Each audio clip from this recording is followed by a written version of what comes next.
Okay. All right. We are here. So welcome to the Mic'd Up podcast. My name is Kaya. I am an author, a poet, a podcast host, and today I am super excited to have our guest today. We have author T.Yasmeen. Hi. Okay, I'm sorry. I had a little feedback. Can you hear me okay? I can.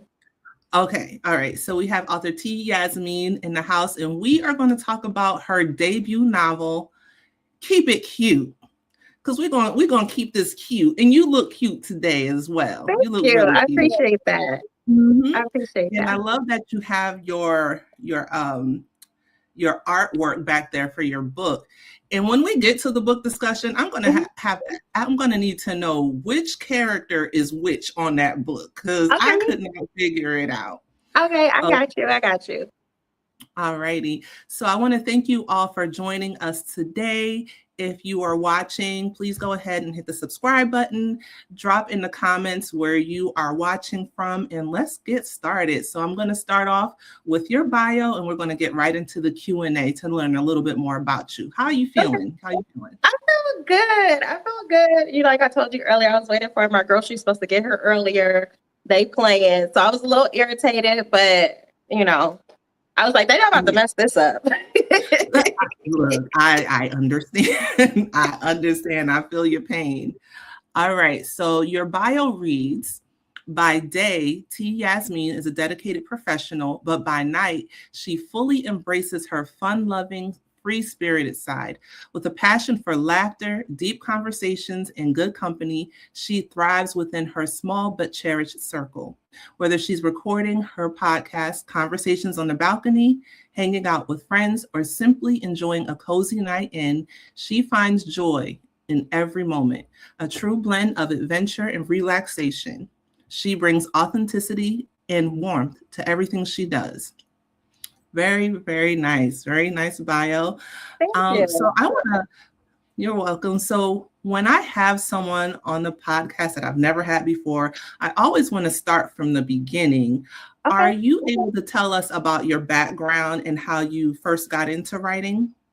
Yeah, absolutely. My book was actually birthed from a place of just confusion and sadness, honestly. Growing up, I always had a diary. I've always journaled. However, I had just turned 30 and I was just in this place where I'm like, I did everything. Like, I went to school, I have the job, I have, these things, but I'm not fulfilled. I'm sad, I'm depressed, I'm just maneuvering through life and just a wanderer. And I remember I had just got done crying and I had this weird idea. I was like, I'm just gonna write a story. And keep in mind, I've never written a story before. I never wrote a pamphlet, like like Oh, like really? anything. And so in the moment, I just wanted to take what I was feeling and just kind of put it somewhere. Like I needed to like filter this energy. So I sat down and out of thin air, I created Jace, Tiana, and Lauren Giselle. I had no outline. I had no anything. It was just kind of off the cuff. And so I sat down, I opened my laptop, and I just started writing. And I had no intentions of this being a thing. In that moment, it was just, I'm sad. I need to do something, so that's what I did. And so as I started writing it, I was up for a few hours and I'm like, okay, this is kind of fun. And it started being like my outlet. Like I would be at work Mhm. and I would come up with an idea and I would literally just like send an email to myself. And that was just my thing. And Yeah. so whenever life got crazy, it was like escapism. So I would always just write. Never wanted the world to see it. I just That is, immersed myself in this world. I think that's very interesting that you said you never wrote before. And Mhm. then one day you decided to. Were you an avid reader when you were younger? I was like growing up. I My grandmother was a teacher, Mhm. and my mother Okay. was a teacher for a while, and then she became a psychotherapist. So reading was always just important to us. I've always remember having a book. Even growing up, I remember reading like the Babysitters Club or like Yeah. or like Goosebumps. And then when I was a Mhm. little older, but still not old enough, I don't know how I found Zane books. And then I was reading Oh, like, girl, you know, we were okay. reading Zane when we wasn't when we Go wasn't on. married.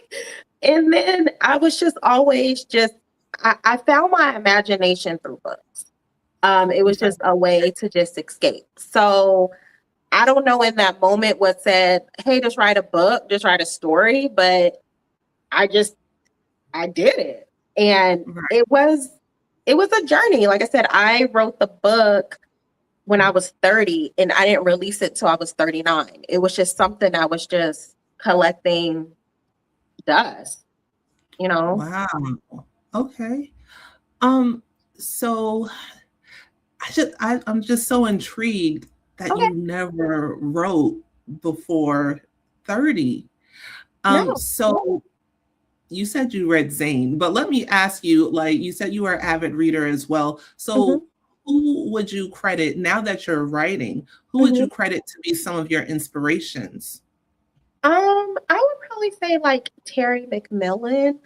Okay. Um, but honestly, who I kind of look up to and who I really felt seen, they don't write books, but they're a writer, was Issa Rae.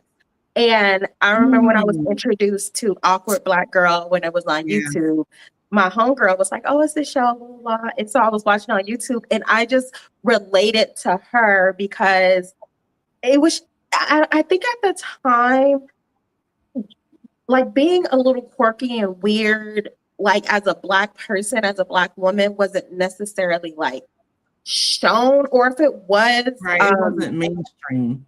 right, right. And if it was shown, it wasn't in a way that connected with me either. If they were like weird and quirky, they were like kind of, I don't want to use like white adjacent, but in a Mhm. way, you know what I mean? Like the token Black girl in amongst of like Black people type of thing. And so me, I felt like I kind of like teetered that line of like, I'm like blackity black, but I'm still, you know what I mean? But I still like have like these quirks and these other things. And with Issa, like her personality, her sarcasm, her wit, I was like, oh my God. And when, you know, obviously they adapted Awkward Black Girl into Insecure, I was like, this is my age. Like Issa, and when the show started, they were like just turning 30 and just like navigating this space. And I was like, oh my God, like this is it. And keep in mind when Insecure came out was, I think I might have started writing Keep It Cute right before Insecure like premiered. But Uh-huh. as I started like writing and like getting like feedback, people are like, this reminds me a lot of like Insecure mixed with Girlfriends with like a little bit of like raw edginess to it. And I was Yeah. like, you know what, you're right. Cause I don't think I was intentionally like, oh, let me duplicate this. I think I was just Right. writing from like a very authentic place. And she writes from a very authentic place. Yes, I feel like Issa Rae's voice was so needed in the mainstream because I can't think of anyone, any Black woman in, I guess, on TV or in that space who had done what she had done the way she did it. It was just so authentic, so real, so raw, and it was funny. And you can feel that it came from a real and authentic place. And I Right. think it was great because so many people were seen because she allowed who she was to be her authentic self rather just to come through on the screen. Yep. So I'm with you on Issa Rae. Hmm. I'm with you. And I feel like she stays true to her voice, her talent. She doesn't seem to let, the whole Hollywood of it all affect her. Right. Um, and yeah, I'm a fan. I'm a fan of her. I am She's one too. of one for sure. Yes, So I I'm with you love on her. that. Yes, Hmm. I love her. So, like I said, I know you were asking for like a book, but I was gonna say like Terry McMillan. Mhm. I grew up reading like a lot of like Elin Harris. Oh, I okay. just whatever I could find, whatever just landed. I had an older sister. She was like 8 years older than me. She was also a reader too. So like Okay. sometimes I would just like kind of take her books or whatever she had. So probably that might be why some of the stuff was grown. But I was just about to say that's why. Yeah. Yeah, I can. Yeah. Yeah. yeah. So, all right. So you mentioned that it took you wrote the book at 30. You didn't publish it till you were 39. Mhm. So what made it the right time for you to publish the book at Well, 39? Well, to go back, I didn't finish the book at 30. It was just something I would always just go back to. I probably finished it like in 2020. When I say finished, I was like, oh, this is good. I could put a button on it. And I just kind of like put it to the side.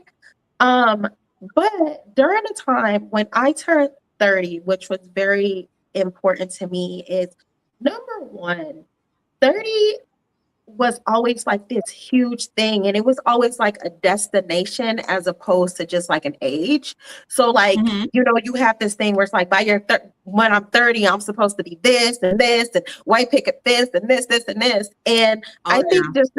I think that mindset kind of warps your view of reality, because when I turned 30, I'm like, girl, I don't got no white picket fence. Girl, I don't even got a fence. You know what I mean? So I was just like, what is Yeah. going on? And I think also being a millennial, we were just sold like this rule book. Like, if you do these things, the outcome is this. And I think Mhm. that's why like a lot of us are like confused, or just like a little like, I don't know if I want to say angry, but just kind of like, girl, fuck these rules, because it's like you follow them to realize that the rule book has changed. So Mhm. I will always just kind of go back through it. And then like in my 30s, I was experiencing like back to back to back like blows, like trauma, like some Mhm. heavy stuff, like not to dampen the mood, but like my grandmother was murdered. And so just like I'm talking about some heavy stuff, like my grandmother was murdered, my best friend had, died of a drug overdose, Oh. my dad died. Like these are like all big, huge things happening like year after year after year. And so I would just kind of always go back to this place, and I would just add more to the characters.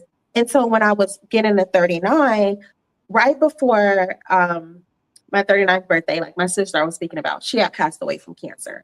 And so Oh. once again, it was just, girl, a lot. It is a lot. Oh. Yeah. It is a lot. But like, I don't carry that. And I think that's why I am very witty and sarcastic, because I think my sarcasm kind of like pulls me through. I don't know if it's healthy or not, but this is how I survive on life. And so at that time, I had this job. I was making, the six figures. I was looking good. Like life was Okay. looking how it was supposed to look, but I was exhausted. I was drained. I'm in upper management. I'm just like, oh my God, like I feel like I've arrived, but at what cost? And so Mhm. I ended up like completely passing out at work from just like Oh. exhaustion. Yes. And so I was on FMLA. And during that time, I just had time. When Mhm. you're working, like you're being pulled in all these different directions. And then on the weekend, you just want to go to sleep because your job done got on your nerves. And so I was once again sitting on my couch, and I'm like, let me see what my girls are doing. So Mhm. I opened my laptop and I went to the story that I wrote. So Okay. sitting there, I'm reading it, and I'm like, wow, like this might be kind of good. You know what I mean? Like this is Right. kind of good. And so I started adding to it, fleshing out the characters, because obviously I put it down in 2020 and picked it up in 2025. So I've Right. grown as a person. So I was like, let me, tighten these girls up. And so as soon as I did that, I was just like, I wonder what I can do with this. And Right. literally the very next day, I was introduced to my editor. And so I was like, okay. So he's like, okay, send me your manuscript. And I'm like right now, like at this Right. moment. Right. And he's like, yeah. And you know how like you're like, oh my God, I want to lose weight. I want to start going to the gym. And then somebody's like, okay, girl, I'm going today. Let's go. You're like, no, not today. Wait a minute, not right now. Like, I'm just Okay, saying, not yeah, I get you. today. I get No, you. and so I'm like, okay. And so I sent it to him. And he was like, what's the word count? So I never paid attention to any of this. I ain't never wrote a book. So I was like, hold on, let me Right, see. right. So I look at it and I'm like, oh, it's 100 and I want to say it was 141,000 words or something. I didn't know what any of this meant. And he was like, how long did it take for you to write this? And I'm like, Right. oh, 9 years. No big deal. Wow. No big deal. And so I sent it to him and I'm just thinking he's going to be like, girl, I don't know what this is. And he got it and he was just like, I think you have something here. And I'm like, Right. don't just be saying that because I'm paying you. He's like, no, no, no. And he like held my hand through it because there were so many times I'm like, oh my God, no, I can't do this. And he's like, stop doing that. Like, I see all types of stuff. And he was like, Yeah. this is good. Like, this is a good story. It has it all. And I'm like, okay. And when after, dealing with him and going back and forth, and I was getting to the point where it was getting close to me to release it. And I was just like kind of talking myself out of it. Cause I'm like, okay, I think this should be a semicolon instead of a comma. And he's just like, Oh, right. yeah, I was going to self-sabotage, honestly. And so he was just like, no. He was like, no, this is good. And so I was like, okay. And then once I had my first copy in hand, when I saw it, I feel like I had like an outer body experience because I'm looking at it like I did this, like this is mine, like this is I did this. And I just like cried, and it just felt like everything that I had been feeling, just like sitting on that couch, being just wandering through life, being scared, just being super hypercritical of myself, and something that I used as escapism, it pushed me into like finding myself, healing myself, and like nudging me back to me. Like, you are all the things that people say about you. Like, people really like me and uplift me. But I always found it very hard to receive compliments. Like, somebody says something nice, I'm like, oh my God, girl, shut up. Let's not do that. And it just made me feel like, no, you really are the things that people say you are. And so I'm like, okay. And once I put it out into the world, when I tell you like the reception and like the way people eat this up and the way people are like, I relate to this so much. I'm just like, what? Because I literally am like waiting, like I'm just like, oh my God, people are like, what the fuck is this? Whatever. But people really enjoy it. Well, let me ask you, how do you classify, what genre do you consider this book? Because is it its own genre? Like how would you classify it? Because I couldn't really. And that's the thing is, I didn't even know, I just thought fiction was a genre. You know what I mean? So I'm talking about fiction. Right. But as I started navigating it, actually Kay Powell, the one that you have in your show, that's my girl. She's the one who was like, I think it's like a contemporary women's fiction. So I just rolled with it. I'm like, okay, that works for me. But I feel like it touches on a lot. And I'm someone, and I know people say this all the time, that like they don't really like labels or being in boxes, but that's kind of like where I am too. And it's just like, I just want to write good stories. And no matter where it goes, and I don't want to necessarily be like typecast. So I guess just for sake of just like putting it somewhere, I would say maybe, and I don't even know if like Black contemporary women's fiction is a thing. I don't know. I don't know. Right. Yeah, there's so many genres, subgenres, and there's so many things that you literally can create your own genre. But I know that when you are marketing, promoting, and pushing, people want to know, well, what is it about? What genre is it? Because that's like an important part of if they're actually going to read it. I don't want to read it. Yeah. Right. So that's why I asked, because I'm like, I don't even know how to classify it, because it was like so many different things so many different aspects of the story. Well, let me ask you this. You were saying that you were a little nervous. Seems like you had a little imposter syndrome going on when you were getting together. You still do? I was going to ask you still get, well, so let me ask you, what about the process of writing the manuscript and getting it to a paperback in your hand? What about that process surprised you the most? Because this is all new to you. So once you had the manuscript and you had an editor, what was like, oh, I didn't know I had to do this, or I didn't know about that? Like, what surprised you? Girl, it was everything. When I tell you I didn't know nothing about books, I didn't know like about like an IBSN. I didn't know like girl, you know how like when you are doing stuff, like let's say like your car, you turn your car on. You don't know what piece connected to what does what. You just like, I get in the car, turn it on, and I go. So it's like I knew that like books didn't just fall from the sky, but I didn't know like all of like the steps. And to be completely honest, I didn't even know like Book Talk and Bookstagram even existed. Like I didn't know any of this. Like I've always just been like my own reader, and like my homegirls, they don't really read like that. And then I have one friend, she's a reader, and she was kind of telling me like, oh yeah, like there's like this little like on social media, like people, you know, it's books, whatever. But I didn't know until I got in it, and I'm like, oh, this is like, y'all don't play. And so, it's massive. It's massive. How much do you find yourself engaged in that community? Do you just kind of not be involved in it at all because, you know, you want to stay away, or do you actively engage in it?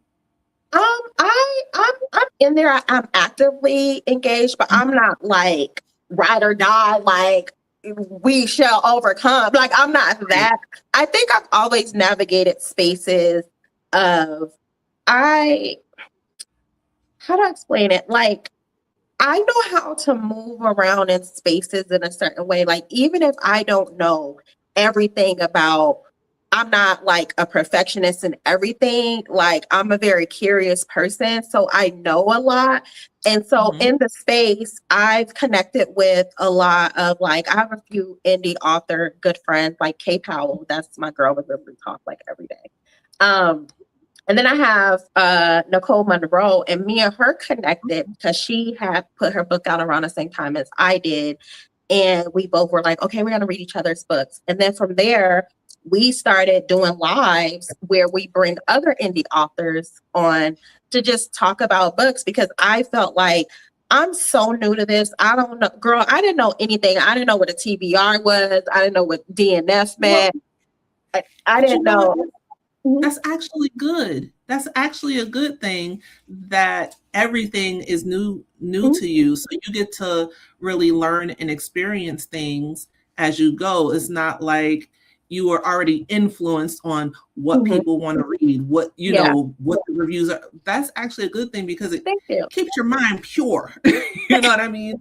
It really does, because once you get into what everyone's reading, what everyone's thinking, the commentary, then it has the ability to really mess with your creative process. At least that's what I found. And so actually, go ahead. I'm sorry, babe. No, go ahead. No, I was going to say, a part of me felt like an outsider in a way, because I would have conversations with people. And prior to being in that space for a long time, I didn't read fiction. I was reading like memoirs or autobiographies or like self-help or like very like deep knowledgeable stuff. So like when I was in this space, they're like, who's your favorite FMC? And I'm like, right, what's an FMC? What's an MMC? It's like, oh, okay. So what is that? Like the food mart community? Like, because we talk about food. What are we talking about? Yeah. And so like a lot of things I didn't know, or there's just like, who's your favorite book boyfriend? Or they're saying all these like books that everybody knows about. Like, I didn't know who Jonquil J was until like, I don't know, like 5 months ago. And it's no shade or anything like that. It's just, I just didn't know. I don't know what I don't know. And so I maneuver through the space just like myself. Like, I don't try to if somebody asks a question I don't know, I'm like, girl, help me, because I don't know. I don't know what that is. Right. And so I just want to, anything I do, I like to do it. I like organic connections, and I like things Right. to be like authentic. So like, if there's something that like I'm not familiar with, or I don't like it, or it's just not my thing, like I'm on Threads, baby. I was like, girl, it be a lot going on, and I'm like, girl, we are like nerds. Like we should be like pushing our glasses up, like about these books. Like, what you mean you gonna slap the shit out of somebody because they 3-starred a book? Like, it's like, is this real? Like, what is going on? Yeah. So a lot of it is comical, and I think I get in there, and like I have like my community, and I have readers that really like go hard for me. Like anything I post before it's even fully all the way up there, it's a repost. Like y'all follow my girl, and I'm just like, oh my God, just like little old me. So I'm just me. And if things push me in that direction and I'm fully just like immersed in it, fine. But like I'm okay with where I am being a student and just like navigating and just allowing my curiosity to kind of like move me. But I'm in there, like I talk to my readers. I engage, like sometimes when I read in my book, they hit me up like such and such, girl, I can't believe, and whoop de whoop. And I'm like, girl, I'm sorry. Right. Right. But yeah. Okay.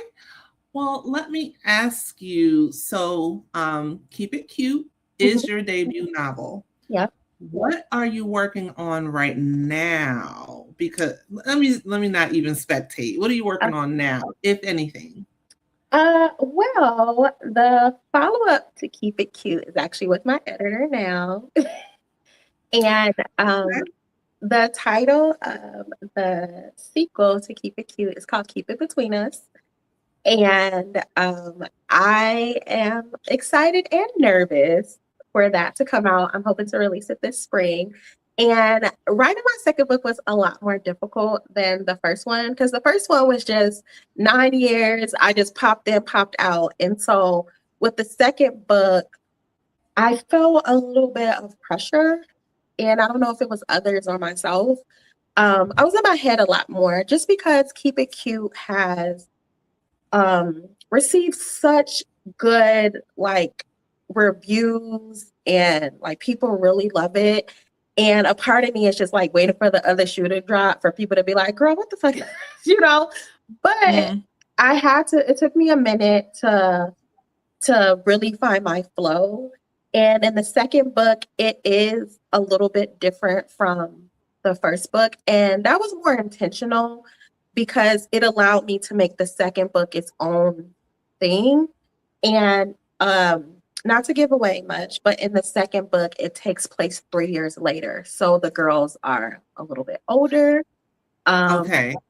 It kind of touches, and I think I did that, even if it was subconsciously, just so it gives me wiggle room to kind of create these characters to be a little bit different, to write a little bit different, as opposed to like it's picking up right where it left off, because then it's just like you kind of have to like this continuation. But with this, it's just like, let's just see where these girls are now that they are fully immersed in their 30s. They're 33 years old.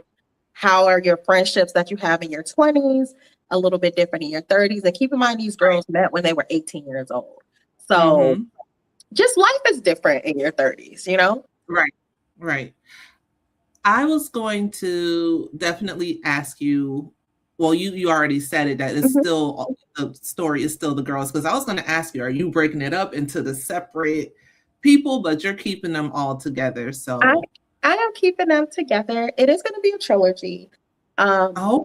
It is. And then after the trilogy, I'm just going to have to do away with these girls. And I know that's going to be a thing. Girl, I'm probably going to be in here having them like, all right. Because these girls got me through. Like, they're literally like, after, even when I just finished the second one, and even though it's like with my editor right now, part of me like miss them. Like, I don't get to like talk to them every day. But and Keep It Cute, obviously it's three girls, three different perspectives, but it was like Jace kind of started off. It was kind of what was going on with Jace, even though all the girls have something going on.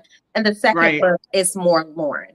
So we get to know Lauren a Oh, little bit more. And the other girls have their own thing, but in this book, it kind of digs more into like, why are they these women?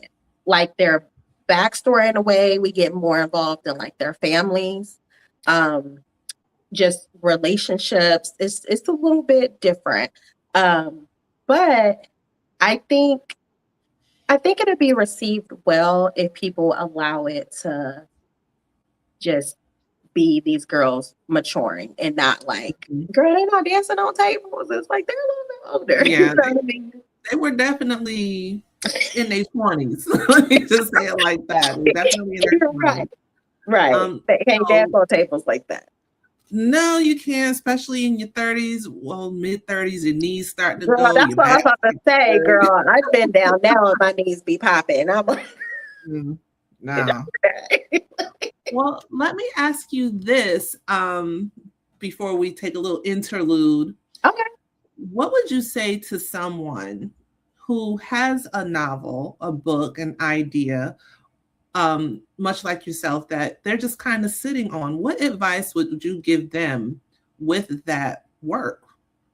What would you tell them to do?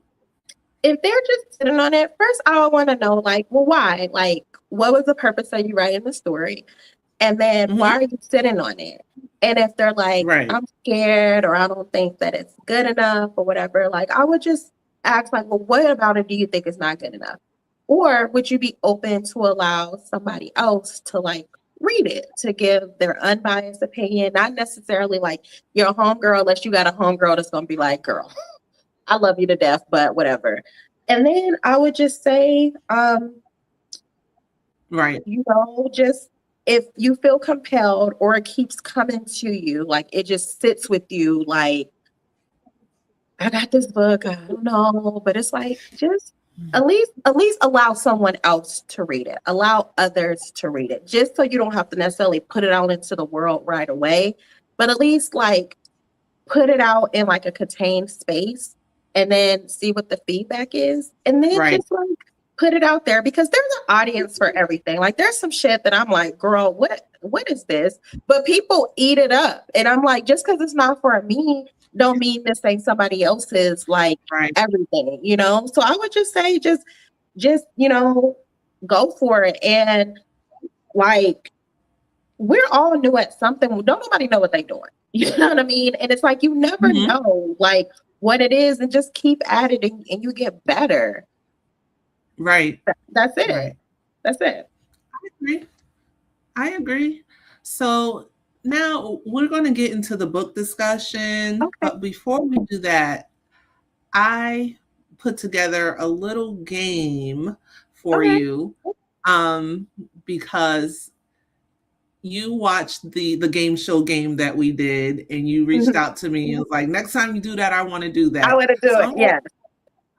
I'm going to have to do another one because I didn't know that everyone was going to like it as much as they did. It was something, but I was like, do, a whole game show, but I wanted to do something with you. Okay. So I have a little game based on the show Girlfriends.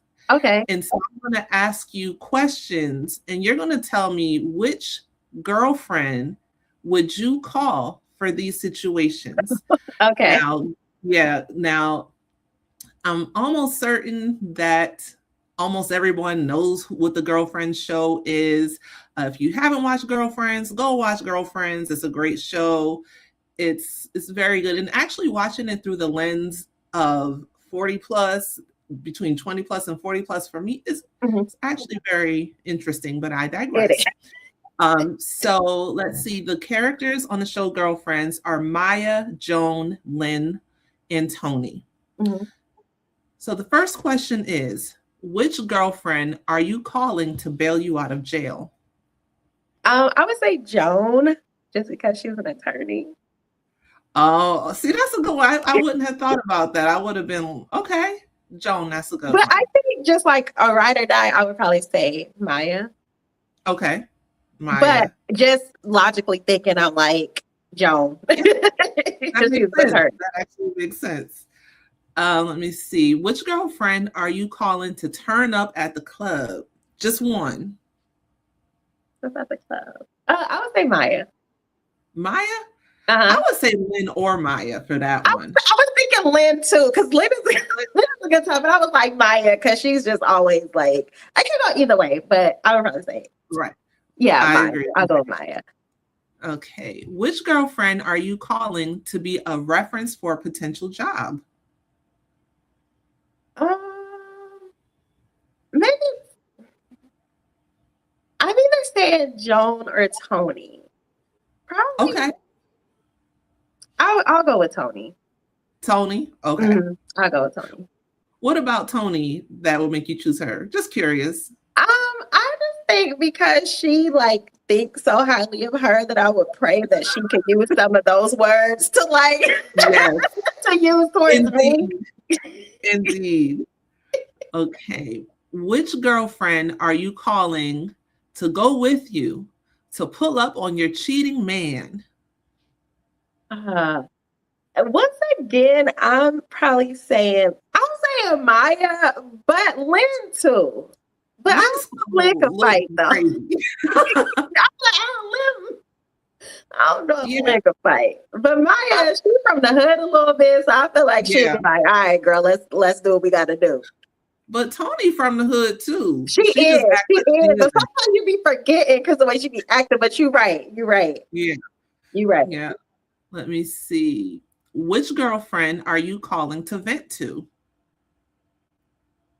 I'm gonna Maybe I say should be Joan. more specific because maybe it depends on what you're venting about. But let's Um, say relationship woes. Who are you calling to vent to? none of them, honestly. I would probably say Joan, just because Joan. she always got some relationship. Well, She might be the last person you need to talk it's to. like that might be blind leading the blind. Um, I don't know. Lynn, I don't know. Lynn don't know. She just like go have sex with him.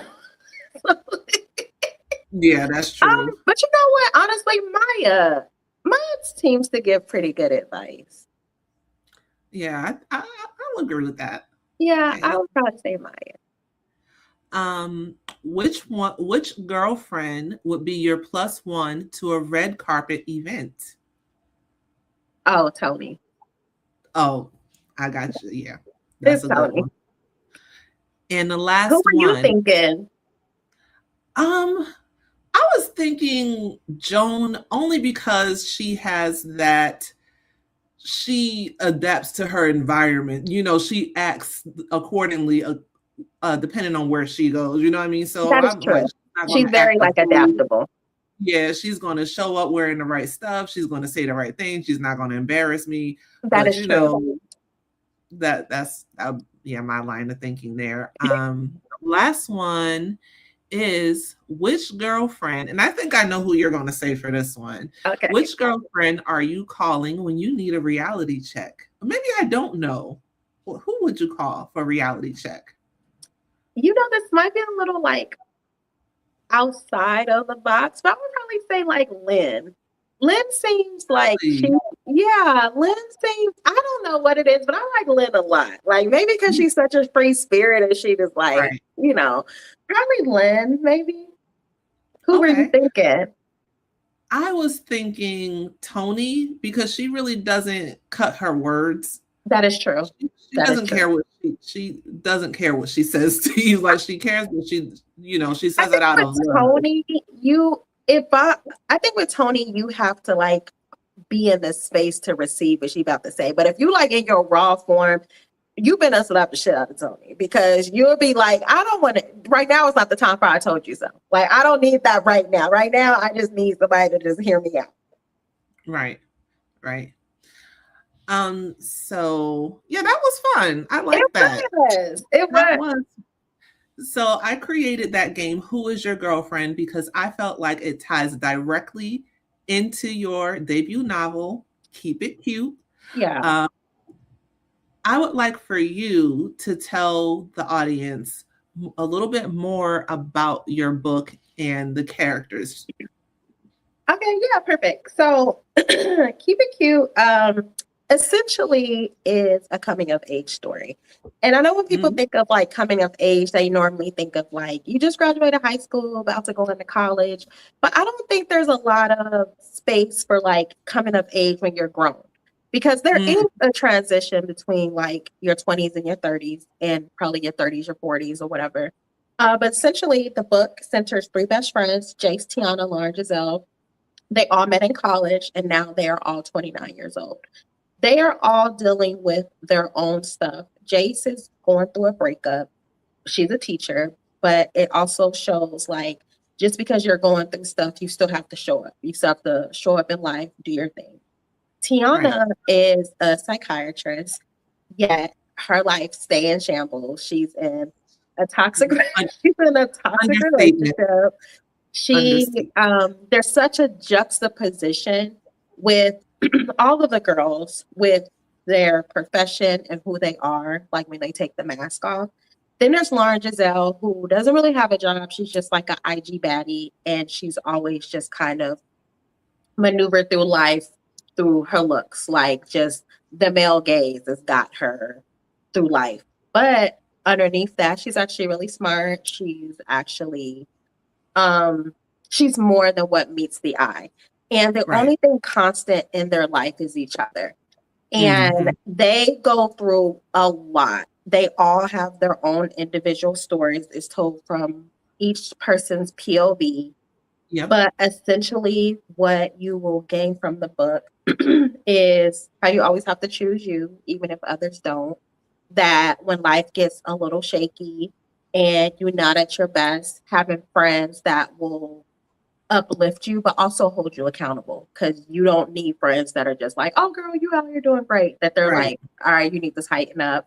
And essentially, that sometimes your soulmate doesn't necessarily have to be attached to a man or romantic uh, individual. That sometimes your soulmates could just be your girls. They could just be right in front of you. That sometimes you don't have to seek that outside of what is around you. And it's a beautiful story. It's raw. It has everything in it. It has drama. It has a little bit of romance. It has a little bit of spice. Um, it's healing to it, and it's very raw and relatable. You will see yourself in these characters. You know these characters, and although they will stress you out in this book, in a way, it kind of is like a mirror to yourself. Like you will find yourself judging these characters, but then again, it's just like, why are you judging them so harshly? And a lot of it is because you're like, "Ugh, that remind me of me," or my sister be doing that, or whatever. But Mm-hmm. it's a beautiful story. She's thick. She's a thick book. But I feel like the pacing is pretty good. People have gotten through the book in like 2 days, which oh my God. But overall, if you're just looking for a good story that Mm-hmm. you could connect with, that you will learn some things, you will laugh, and you will go through all the gamut of emotions, Keep It Cute is definitely the book for you. Well, let me ask you about the title. Why did you Okay. land on that title, Keep It Cute?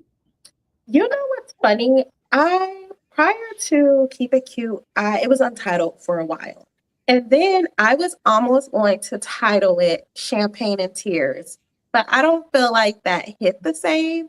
And then Mm-hmm. Keep It Cute just stuck with me because I feel like it's layered and it's just something that's catchy and it could be Mm-hmm. used in so many different ways. Like sometimes, like if you're joking, you're like, okay, girl, keep it cute. Or if somebody Mm-hmm. playing in your face, you be like, okay, I suggest you keep it cute. You know what I mean? Mm-hmm. So, Mm-hmm. and then also just the meaning within itself is just like, even when you going through life, it's just in a way of just saying like, okay, girl, let's keep it going. We could get through this. And it's kind of Right. like, okay, girl, keep it Like cute. a And mantra. just kind of, I'm happy that I went with keep it cute. Yeah, I think it's a great title, honestly. Yeah. And I think that it does fit the characters and the stories, their storylines. So I thought that was a great choice. I was just wondering, like, where, why you chose, like, where it came from. So I think Girl, it does fit. Let me thank ask you. you this. You're welcome. Mhm, About the actual writing of the book, mhm. what was the most challenging part? Well, let me say more specifically, Okay. what were the most challenging scenes for you to write? Your most challenging and maybe and then like your most favorite? I would say I have two for the most challenging. I Mhm. think the first chapter was a little not challenging, but I knew that, and at the time, I guess I didn't think about it, but I know when you're reading a book, at least for me, like it got to catch me right off top. You know Mhm. what I mean? And a lot of it rides on the first chapter, but I just felt like this is my first book. Like this is the first time they're being introduced to Jake's, Tiana, Lauren, Giselle, and I I was just like, okay, I want this to captivate people. I want people to read chapter one and then be like, okay, let me see what else is going on. Um, my other challenging scene to write was the the situation that happened between Tiana and Keisha. Um, Oh, yeah. Okay. just because it was very raw. It was honest, but I felt like I had to write it in a way that made sense, that there was a buildup to it, that it wasn't Yes. just in there just to be in there. You know what I mean? Yes. Because it got popping. And I felt like with that scene, it it was very high intense. And I Mhm. felt like the buildup and everything around it had to make sense for this to have happened so people could read it, whether they feel like it's right, wrong, or indifferent, that there's a level of understanding. Like, okay, I could understand how somebody could just reach their breaking point and it gets to this. Yeah, Um, oh, sorry. Go ahead. I was gonna say I wasn't surprised by that. Yeah. I really was like, "Oh, okay." It wasn't like, "Oh, good for her," but I was just like, "Yeah, I see that. I see how that happened." She played and played and played in her And she told face, her to quit playing. and I mean, played, and I was just like, something I was like, "I don't know what's gonna happen." I was like, "But this is building up to something," Hmm. and I'm trying to keep it as spoiler. I see you wanna keep it spoiler free, so Hmm. I'll do my best not to spoil It's anything, okay. but, I was just like, yeah, well, you can't play with people's feelings like you can't play with people's hearts like that. Yeah. So to Yeah. me, I was like, okay, and I can understand how that would have been a challenge to write. What were your most favorite things to write? Like your most favorite scenes, like you're writing it, you're laughing, or you're writing it, you like, girl, you gotta call somebody, girl, you gotta read this real quick. What are those scenes for you? Honestly, my favorite scenes were when the girls were together. Like they Okay. always gave me a cackle. Like they were always I just felt like just their own individual life, they have their own vibes. But when they were together, it was just its own separate energy. And it just reminded me of like, like my friends, because I'm good for a slumber party. Like I'm like, girl, you want to come over at a slumber party at this big grown Mhm. age? But I just love them together. And a scene that like I thought was kind of my favorite scene was when Tiana and Lauren kind of had a issue. And then when the situation happened with Abuela, where Lauren had to get out of there and Tiana showed up. And I just Right. thought that was very beautiful because it shows that like friends, they can argue, they can have disagreements. And I feel like, and also the thing in the friendship is even when they did disagree, it was always respectful. It was always from a place of love. It wasn't like, you know, she done said something crazy or she disrespectful. It was just like honest things that come up when you care about people and you just Right. like, yo, you dead wrong, and Mhm. like they don't want to hear it. And so even in the midst of that, and even when it's three people and two people are at odds, like that one person in the middle is just like, come on, you guys. Right. Well, y'all got to get it together. Yeah. And like, it was just like, even though I'm mad at you, when it was really time when you needed me, I was putting whatever we had going on to the side. And not only am I getting you to the airport, girl, I done got a ticket. We going together.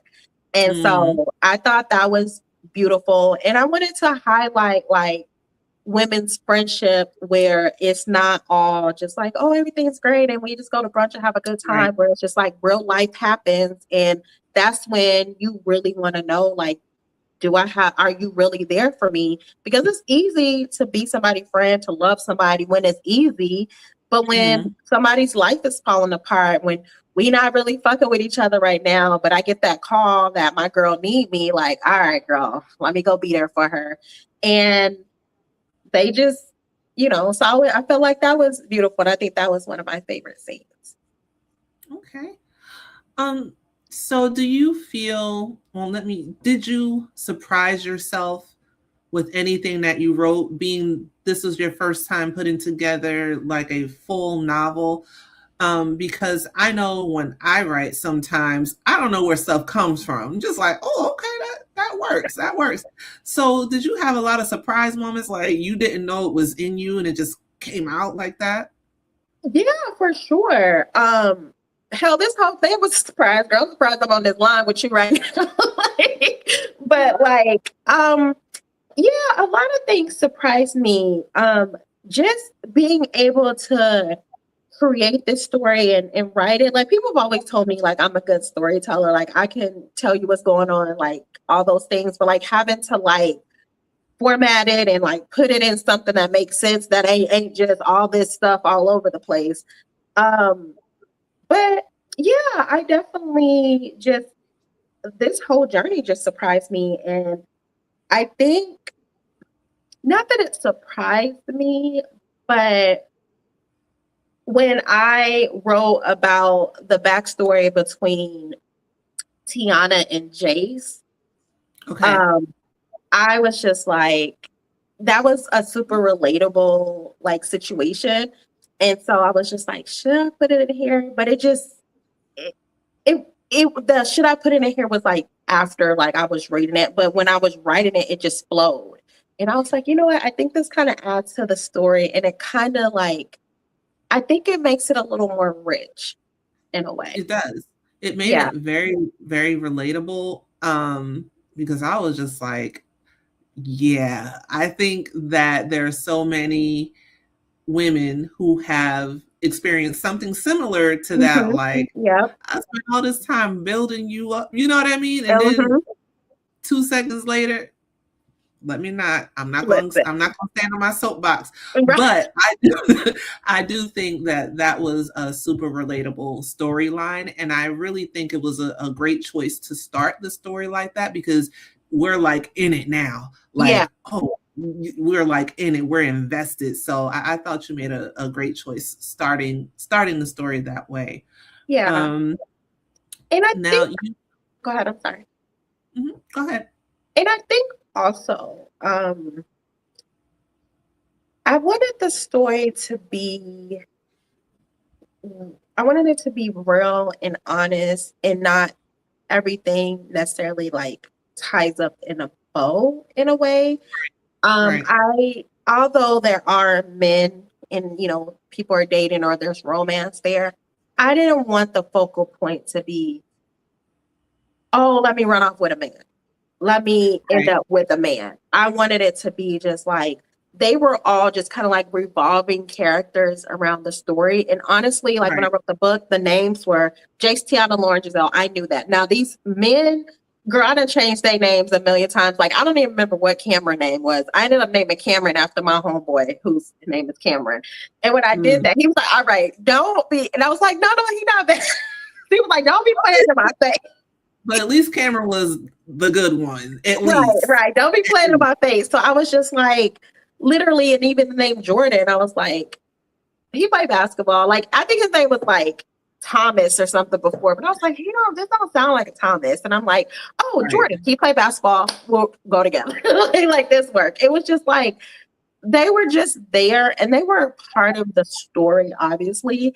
But I wanted at the core to be these women, their lives, and these other people are just attachments to that. Like I didn't want that to be like the revolving thing. Yes, the men in the story catapulted their growth. So Yes. am I okay? I didn't want to. I just want to make sure that I Yes. was getting it right. They were So they, definitely just like it was definitely the catalyst. And I think also just touching on like Jace, although Jace stressed people out, I often tell people like Jace had just came out of something that like broke her. And she mhm, wasn't fully ready to date. And it kind of shows when you haven't really done the work on yourself, like you kind of move in ways that aren't always beneficial to yourself. And she was doing the best that she can because sometimes people are like, I can't believe Jace did this. And I'm like, Jace was heartbroken. And Jace is trying to figure it out. And she's been like the good girl. And now this is her first time, like, I done got left. And now I got these two fine ass men both mm, wanted me. And they're both vastly different. yeah, And, like people don't always choose what might be best for them. And it happened. And I think if again, Jace some was people. in a better space, she probably would have chosen a little different. I agree because, well, I think that I'll say that my favorite character Mm. out of the three girls ended up being Lauren, and I Yeah, didn't think I was going to. I didn't think she was going to be my favorite, but I was yeah. like, she seemed to me to be the most settled here, the Hmm. most aware of herself, like the most Hmm. aware, the most willing to, accept who she is Hmm. and want to make things better. Hmm. And I thought it was great when she got curved by what's old Trevor. boy's name? Yes, by Trevor. Trevor. Hmm. I thought it was great that she got curved by him at first because it's just like, oh, that ain't never happened to you before, huh? And Yeah. it really, I thought that was a great thing to put in there because for a character like that who just depends on their visual, their Hmm. aesthetic, Hmm. they are not used to anybody not going At for least what trying they to push want. up They're on them. not used to it. So I felt like the way she accepted that reality check, because she could have just been like, okay, on to the next. She was like, Yeah. no, no, no. Why? Like, what is it about me that you don't like? Like, what's the problem? So I Right. thought that was a very mature thing that character did. And I'm like, you know what, Miss Lauren? All right. I'm like, all right. I mean, yeah, Lauren, I was like, I could get with you now. I'm just telling you what I think about the characters. I'm sure you've heard a million times about these characters. Now, Tiana, I don't know if I'm judging, but she got on my nerves because she was playing so much and it was so unnecessary. It Hmm. was Mercy, that girl. Every time her name came up, I'm like, You know, like here we go. I was, I was Here like, we what is she go. going to do now? Because it was such foolishness and it was so ironic Hmm. that her job was complete opposition, like So how you logical. move it? And Like it, to touch on that, like how you said, Lauren, like the closest to me personality wise is Jace. But I mm, love Lauren's story the most just mm, because I feel like you got to see her grow, evolve, and she was being faced with a lot of shit back to back. You know what I mean?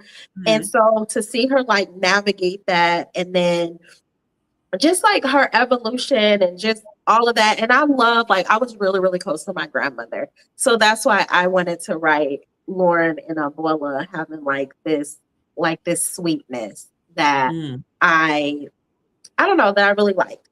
With Tiana, people get really upset with Tiana, but Tiana is based on a real person. And yeah, yeah. Tiana is based on a real person, somebody that I knew. Um, So even though like it's wild, I'm like, I just wrote it how it was. The person that I know, they didn't end up in the hospital, but they did get dragged up and down the street though. Be playing. like playing. And this person, they're a therapist. And that's why I'm like, that's why in the book, I just wanted to be such a juxtaposition where it was just like people show up and work a certain way, but outside of that, it could be a mess. And I think it made it worse because it's like it felt like manipulation because it's like you're a psychiatrist, you went to school for this, so you know mental things to say and how to like what's it called, triangulation, and all those things, and it felt kind of cruel. And so even with Keisha, like Keisha wasn't innocent either. They really probably didn't need to be together, but there was a certain way to move around. And like I was just thinking, like even with Tiana, I'm like I could totally see why somebody could just grab you by the back of your throat. You know what I mean? Like I can totally see, like not trying to justify it, but it's like I understand. Yeah. I get it. But that's wild that is actually based on someone's actual, actions. Yeah. Let me talk about. I'm sorry. I thought I'd seen some shit. I ain't never seen that. I can tell you that. I thought I seen a lot. That's something. Let me talk about Miss Jace. Okay. Miss Jace to me she was like right in the middle for me. It's just like you said, she was hurting, she was healing, she was trying to figure things out, she was doing things way too early. So I empathize with her more than I had a judgment for her because I knew where she was operating from, because even when she did have, these good relationships going with these other two people, she was still crying over Shane. Yeah. I'm just like, yeah, boo, you don't need to be dealing with nobody. You're not ready. I empathize with her more than I judged her because I'm like, yeah, I get that. But I'm very interested to see where you take these three characters in the next book. You said you're looking to have it out potentially by spring. Yes. Okay. So let me add this. Are you an audiobook listener?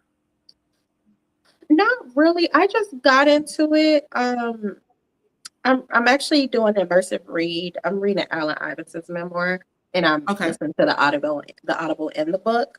But I'm not a huge Audible, and I actually like reading like physical copies and like sitting down and reading it. But I'm starting to get into it though. Okay. I was just gonna say, because I say it to every time I have an author on who doesn't have an audiobook, I always encourage you to please consider getting your book on that format, because it opens you, and I'm sure it opens you to an audience that would not know your book otherwise. Yeah. It just is wide open once you do that. And if you're ever ready to do that, I have connections with some great narrators. If you're considering that, I am definitely considering for sure. But I always encourage that. My audiobook experience has been very great. I've amassed a lot of support that way, and I think with the story that you've written, that resonates with so many women. 30s, 40s, probably 50s, 20s. I feel like your book on audio would just like skyrocket. I really, really do believe that for sure. So I know that, I'm sorry, my mom commenting. Sorry. Just threw me off. I know that the audiobook process isn't necessarily the easiest or the most economic thing to do, but in the long term, at least in my experience, Yes. is completely worth it to do it. So, like I said, no pressure. No, that's definitely something that I want. I definitely get that a lot. And I definitely feel like it would eat down in audio form. like I said, I know some people who I can throw you some names if Okay. you're ever interested. No pressure, but I'm just putting it No, out there okay. for you. So, um, I think that was the last question I had because, well, one of the questions I had was one of my last questions I had was what lessons do you want the readers to have after reading this book? But you already touched on that. Mhm. So, and you answered whether or not there'll be a continuation because there will be. So the very last thing, well, it's two things actually. The first thing I want to ask is, have you enjoyed yourself, ma'am? I have. This has definitely been an interesting journey. Mm-hmm. But I'm enjoying it, and I'm learning so much about myself more than anything. I really appreciate the community that I'm building and just the people who are really just rallying around me and Mm-hmm. supporting me and uplifting me. I'm just like, I could have never like imagined any of this. And I'm like so humble. Like whenever somebody buys a book, girl, I treat it like the first book I've ever sold. Like it just because I'm just me and it's just people are like betting on me, like, no, I want to read this. And I get tagged and stuff, and I'm just like, wow, It's, thank you so much. Sometimes I get teary-eyed if I'm being honest. yeah, it's a great experience, and I think that it only gets better. That's just I I agree. think that only gets better, and I know that it's going to get better for you. I know Yeah, that it is. So you're appreciate that. welcome. And no problem. You see the comments. I would definitely listen to the audiobook. Miss Kim, shout out to Kim. Hey, Kim. Thank She you. said you should do the audiobook yourself. Oh Lord. If you were to do the audiobook yourself, which character would you want to narrate? Uh, Mm, probably Jace. Probably okay. Jace, because she's closest to me. I see Jace's your girl. Yeah, Let me that's my see. girl. Shout out to everybody who is watching. And again, if you're watching, please go ahead and hit the subscribe button. So the last thing I have for you, well, as I'm reading the book, I immediately recognize that it's very much centered on music. You Oh have a yeah, lot of music. I can yeah, tell you love music. I see, the artists that you like. I can see what your vibe is. I can I get you. So I yeah. thought it would be fun to end the podcast by you telling us what would each character's theme song be. Oh, that's a So good one. I'll give you the name of the character and you tell me what you Okay. think their theme song would be. Let's start with Tiana. Oh, Tiana. Um, I the first thing that popped in my head is "I Hate You So Much by Now" by Khalees. Hmm. You know what song just popped into my head? What? Um, girl, the Jay-Z Oh song, yeah, girls, girls. that's a good That one. just Yes, popped into my head. yes, yes. That Girls is that would be all her. over the world. Yes, that's a Yes. good one. Okay, how about Jace? Her theme song for Jace. Oh, that's a good one. For some reason, I am thinking about Waves by Janae Eiko, which is the acronym for Why Aren't You Smiling? It's more of like a Hmm. moody song, but I feel like that kind of will be good for her. Okay. When I think of Jace, I'm gonna go more R&B, Hmm. and I would think just my thought. The song by Faith Evans called "I Love You."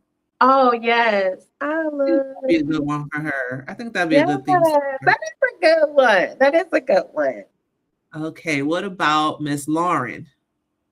Her theme song. One, I feel like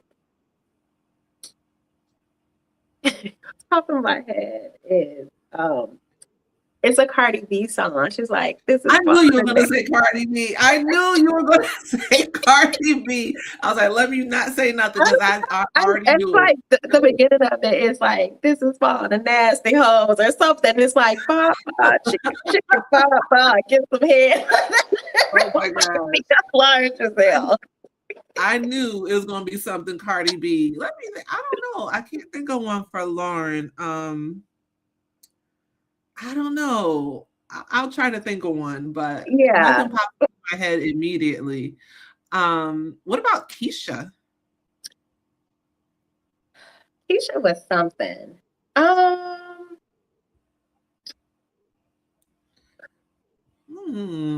Keisha. I don't know. Oh, I got one. I got one. I'll Where do wait you for think you. it? The Mario Winans song, I don't want to I don't know want to if you know. play Yes, it. That one, like, cause she knew, but she didn't want to really know. but she didn't really probably because she was. Yeah, she was. So It's that's like, all. she was like, but at least, I try to be, stealth with it. Like, you just out here just acting Right. a fool. Yeah. Yeah. Keisha. I said Keisha. Jordan. I don't know. Jordan. I just have Jordan and Deshaun left because I was just curious, like their personality types. What type of song do you think would fit them? I know there weren't main Yeah. characters, but I'm just Deshaun curious. was just like a F boy. Like, Yeah, he was. he got on my nerves. And it's like, I know that type where it's just like, they just feel like, oh, I did this for you. How dare you not? Blah, blah, blah. And I really love Lauren, how she used to just talk to him like, like, leave me alone. Like, Miami Yeah, ain't nothing. Like, I just love the way she right, was just putting him, chopping him down the sides. And he right, could not take it. He could not take it. right. Ego. Um, Jordan,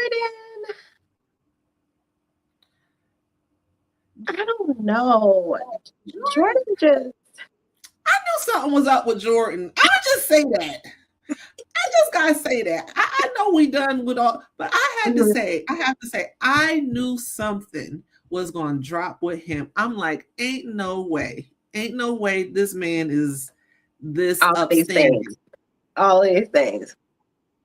And the I thing knew that it. pissed me off about Jordan is when he told Jace, like, I was thinking about like you renting your place and you moving in with me. Like, Yeah. why would you? And that's what pissed me off because like dudes will play in your face like this. Like, why am I so you want me to give up my place to move in with you and you out here moving crazy? Quit playing with me, sir. That irritated Quit me because I'm playing like, with me. but I Quit playing knew with me. something. I knew something was up with him, and I didn't feel like the book was going to end with a happy, like, happily Mm-hmm. ever after bow for Mm-hmm. any of them. I didn't think that was going to happen. I thought it was going to end similarly to how it Mm-hmm. ended with them ready to come into their next phase. Yeah. So that's what I thought. But it's like I was at least hoping that one of them would get, and I was just like, when Jordan, he gonna show up at the house talking about some, can we talk? No, we can't talk. Can you go home? Why is you here? Why And then are you here? Trevor, why you tell this man where she at? I know, it's just like that really irritated me. Like, you know what this man done Where did. she at? I'm just like, you know what this man did. Why are you dropping locations? Like, what's your problem? I'm surprised that he didn't get cussed out for that. I was surprised by that because he knew better. Listen. Yeah. Yeah, they they something else. It's something else. But Okay. I'm happy that that you enjoyed the book. Well, let me ask you, what did you enjoy about the book, or what was like your favorite part? I like like you mentioned early, the camaraderie with the three girls. I like that a lot. I liked that they weren't just making decisions and not let me say this. I like that they were growing from their decisions. Yeah. They were recognizing what they were doing, some sooner than others, Some but sooner than they eventually recognized the error of their ways and Mm-hmm. was like, you know what, I need to change this. I need to be better than this. So I liked the camaraderie. I liked the self-realizations of themselves. And I liked that they were willing to do something about it to grow and become better women. So that was the main things that I liked about it. I did like the male characters. They did add what they needed to add. But overall, those would be my favorite points. Yeah, that's what I liked about it. Thank you. I really appreciate this. I really appreciated this interview. I loved how you curated the show. I like the Oh, game. I like your energy. You made me feel really comfortable, and oh, thank I see you. really good things for this podcast. Like this is about to be something. Like I really appreciate this. Very nice. I really appreciate you saying that. And before we go, because Mhm, I mentioned it before we went live, mhm, your book cover. Can you mhm. tell me which character is which? Yeah, of course. So with the book character, this is Lauren Giselle, this is Okay. Grace, and this is Tiana. Oh, okay. The Yeah, Lauren character makes sense. Okay, I was just curious. And this yeah. beautiful artwork, by the way. So great job on that as well. Thank you. I appreciate it, girl. It took a lot for me to get this to look how I was looking because girl it was a It lot. looks great. But I was It happy looks with when it came out like. Yeah, I think you did a great job, especially with this being your debut novel. I really do because I'm still surprised. This is the first time you put pen to paper. I'm still surprised by that, and I mean it in the greatest way because I Yeah. don't think that's like a common thing for you to say. Oh, I've never written before, and let me just. Oh, here's a book. That doesn't just happen. That don't just happen like that. At least not from the stories I've heard. It's like, Girl, you think are. I'm bored today. Let me just, here y'all go. It's like, what? Excuse me? Yeah, It's and like, so like I said, I've always been told that I tell like really great stories. I'm a great storyteller, but I think just like putting it down pen to paper was a little bit different. But I fully appreciate that so much, just everything, because I never imagined this for myself, and the fact that it's being received well and that people like it, and yeah, I'm you're like gonna do honored. well. You're gonna do well. I just my unsolicited advice, just keep staying true to here and block out everything else. That's just my unsolicited advice. Yeah, I think you'll do well, and especially if you get it on audio, girl. I'm not gonna say yeah, it again. I'm gonna say yeah. it again. No, that is my goal. It's expensive, and my book is Oh, thick. My book is thick, so it's I gonna know. be like 15 hour, 15-hour reader. So It is, but I'm telling you, we'll communicate. yeah, we So, will. We will. in closing, is there anything that you would like to say before we go ahead and end the podcast? Yeah, sure. Sure. Thank you guys so much for just showing up and everybody who's been along for this ride with me. The support has been amazing. I'm super honored. I'm super humble. It means a lot. If you guys haven't already, follow me on Instagram, Threads, and TikTok. It is T.Yasmeen, Yasmeen 86. My book is available on Amazon, barnesandnoble.com, and it's also in my TikTok shop. It is in Honey and Hugh bookstore in Chicago. It is also in Grassroots bookstore in Phoenix, Arizona. Actually sold out, so I need to ship them more books. And I just got my book in a bookstore here in Atlanta called Shelf Life, and I need to send books to them as well. And you can always just send me a DM and we can get signed copies out to you if you don't have TikTok. And That's it. Thank you guys so much. Like, this is so amazing. And I would love everybody to just come along with me on this journey because I don't know what I'm doing. And sometimes I have days where I'm like, oh my God, what are you doing? And just the support and just encouragement goes a long way. Very nice. And I want to thank you again for joining me on the Mic'd Up podcast. And I want to thank everyone who tuned in. And thank you for staying with me while I'm trying to navigate during doing these live podcasts because they're a little new for me. So I appreciate y'all really sticking that out with me. More podcasts to come for sure. Miss T.Yasmeen, you have been a pleasure, a joy.